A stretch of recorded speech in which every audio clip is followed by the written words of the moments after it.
So the debate is now raging inside the Republican Party on health care reform. The Republicans unveiled the first phase of their overhaul of Obamacare, and people in the Freedom Caucus and Rand Paul and others on the right say it's Obamacare light. Why? They don't like the refundable tax credits. What are they? Well, if you owe $300 and you get a credit of $400 on your taxes, that means you get a $100 check. And the idea is for you to use that check and help you pay for low-cost insurance on the market. And they want to drive down the cost with competition, market forces, eventually travel across state lines to buy insurance. All that stuff sounds great.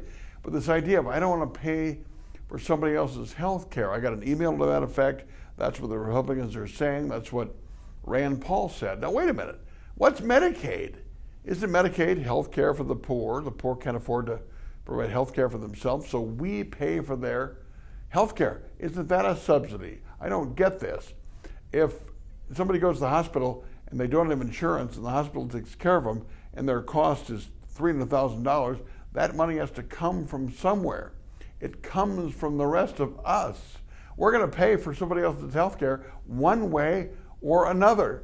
We agree on how to do that, whether we expand Medicaid to the states and replace the exchanges with that, or whether we subsidize high-risk pools so people who can't afford insurance in those risk pools get subsidized so their own rates are equal to market rates. Whatever the case, we are paying for somebody else's health care. There's no way you can get around that unless you're living alone and nobody else in the world, like that little Twilight Zone episode when the guy was so happy he had all the books in the world, he lived alone, and then he dropped his glasses.